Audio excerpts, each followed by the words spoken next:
Jadi ini tuh datanya masih data mentah, alias datanya tuh masih belum berurutan nih. Caranya yang pertama yaitu kita tuh urutin dulu data-data ini dari yang paling kecil ke yang paling besar. Nah, kalau udah diurutin nanti jadi kayak gini. Cara ini tuh lumayan makan banyak waktu, jadi bener-bener kalian harus maksimalin banget waktu selama kalian ngerjain soal uraian itu. Ini tuh kalian urutin dari yang paling kecil ke yang paling besar kan. Nah, berdasarkan data ini, yang paling kecil itu di 40 dan yang paling gede itu di 98. Nah, kalau udah si data itu tuh diurutin, kita tentuin banyak kelas. Gimana caranya nentuin banyak kelas? Caranya itu adalah dengan pakai rumusnya. Rumusnya itu K itu sama dengan kelas ditambah 1 ditambah 3,3 dikali log N. Itu tanda titik poin kayak gitu itu maksudnya dikali. Nah, rumusnya itu udah pasti tuh. K sama dengan 1 ditambah 3,3 dikali log N. Jadi itu bener-bener kayak udah nggak bisa dirubah, itu emang udah dari sononya. Angka satunya dari mana, 3,3 dari mana, itu emang udah dari sononya kayak gitu. Yang dirubah cuman si log N-nya ini aja. N itu adalah jumlah keseluruhan data. Nah, kalau data ini yang kita bahas sekarang ini itu keseluruhannya berjumlah 30. Jadi makanya log N-nya itu kita pakai log 30.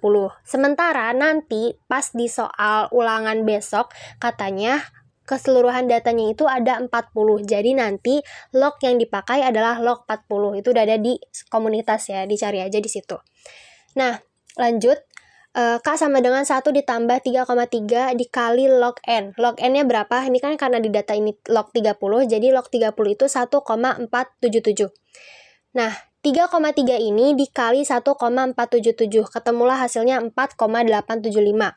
1 ditambah 4,875 hasilnya 5,875. 5,875 kalau ditaksir itu jatuhnya di 6 gitu. Ketemulah kelasnya ini ada 6. Nah, kalau udah selesai tuh ketemu kelasnya berapa, kita mulai bikin tabelnya. Tapi tabelnya masih versi kosong.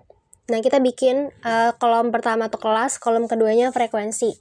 Nah, kolom kelasnya itu, ke bawahnya itu ada berapa barisnya itu sesuai dengan si kelasnya tadi. Nah, kelasnya itu ada 6 kan, jadi bikin tuh 1, 2, 3, 4, 5, 6. Kosongin aja dulu, habis itu kita lanjut ke step berikutnya. Nah loh, kenapa tuh warna-warni? Jadi ini maksudnya warna-warni itu. Nah, setelah kita tadi bikin tabelnya kan masih kosong tuh. Nah, gimana cara ngisinya? Cara ngisinya step ketiga, setelah kita tadi tentuin berapa kelasnya, kita tentuin jangkauan.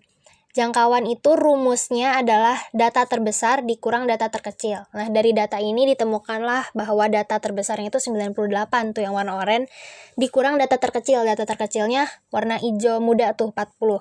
98 dikurang 40 hasilnya 58. Jangkauan ini fungsinya buat apa sih? Fungsinya buat nentuin si panjang kelasnya itu. Karena nanti buat nentuin panjang kelas kita butuh jangkauan ini gitu. Nah, udah ketemu nih 58, simpen dulu baik-baik. Terus kita lanjut nyari panjang kelas atau interval. Rumusnya, si jangkauan yang tadi dibagi sama jumlah banyaknya kelas. Jangkauan kan ketemu tuh angkanya 58 warna kuning. Dibagi banyak kelas, itu warna Tosca 6 gitu. Kalau di video YouTube yang dikirim sama Oni, itu dia di sana tuh si banyaknya kelas itu dia pakainya yang bukan versi ditaksir. Tapi sebenarnya ketemunya nanti hasilnya sama aja karena nanti hasil akhirnya juga versi taksiran bukan koma-komaan. Jadi versi angka netepnya gitu. Jangkauan ketemu hasilnya 58, banyak kelas ketemu hasilnya 6, 58 dibagi 6 hasilnya 9,67. 9,67 itu kalau ditaksir hasilnya jadi 10. Nah, habis itu sekarang kita mulai isi tabelnya. Gimana caranya? Kita kan tadi udah ketemu ya panjang kelasnya, alias si intervalnya itu berapa. Intervalnya kan 10 nih dari data ini. Terus kita ketemu bahwa data terkecilnya itu 40. Nah, kita tulis tuh 40. Jadi awal kan 40 di situ. Terus kita hitung intervalnya itu 10. Dan dihitungnya tuh angka pertamanya itu ikut masuk. Jadi contohnya gini, untuk kelas 1 itu kan data terkecilnya 40. Nah, dari 40 itu kita hitung 40, 41, 42, 43, 44, 45, 46, 47, 48, 49. Sampailah itu 40.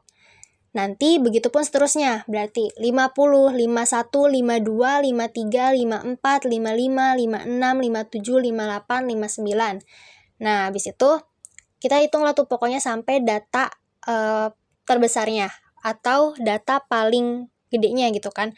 Nah, dari yang dicontohin sama ibu itu kan di situ 90 sampai 99 kan. Sementara data terbesarnya kan 98. Kalau untuk data terbesarnya itu nggak apa-apa lebih dari data yang kita punya.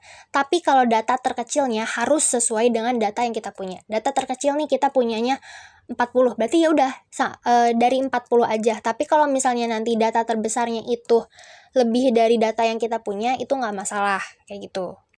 Nah, ini kalau misalnya udah dimasukin semuanya ke tabel, nanti jadinya kayak gini. 40 sampai 49, 50 sampai 59, 60 sampai 69, 70 sampai 79, 80 sampai 89, 90 sampai 99, itu data dari kelas-kelasnya itu. Dan itu tuh, inget ya, sekali lagi yang aku ngomong, data paling awalnya juga diikut sertakan, dihitung. 40 berarti 1, 41 berarti 2, kayak gitu, dan seterusnya sampai 10 gitu.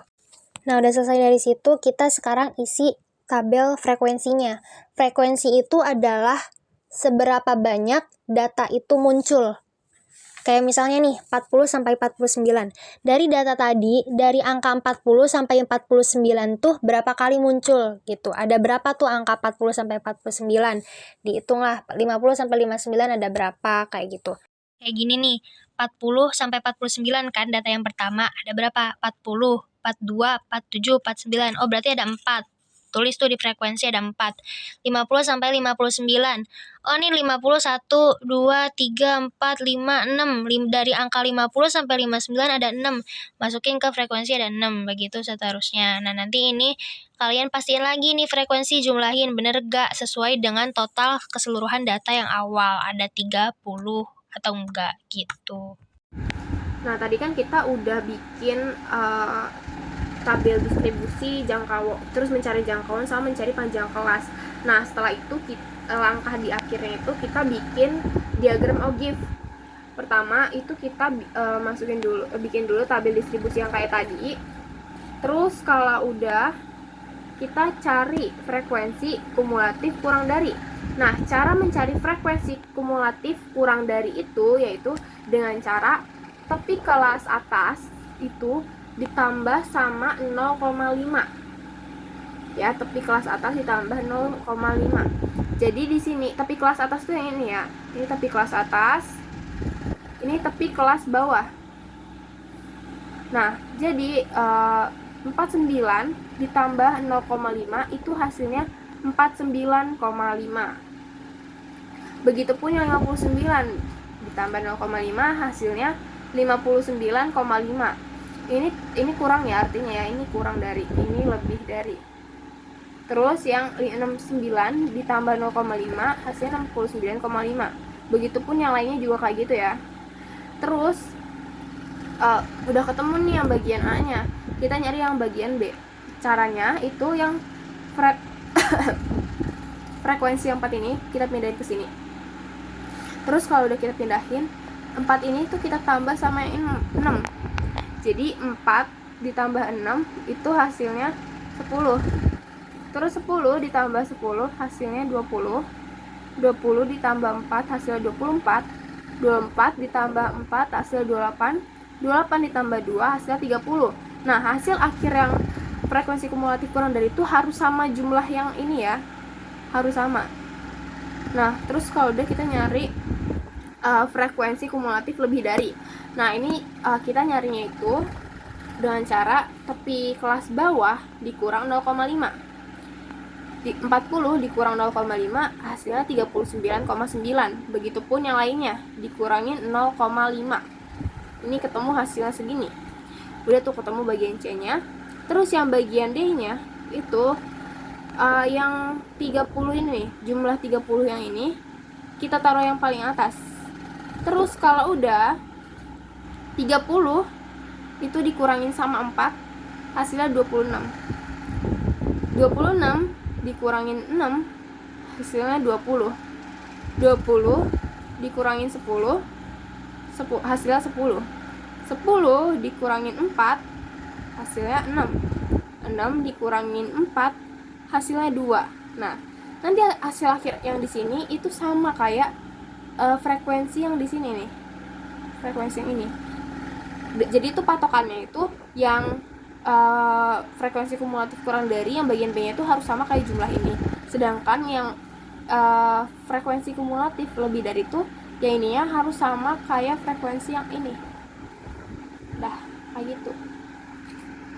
Selesai.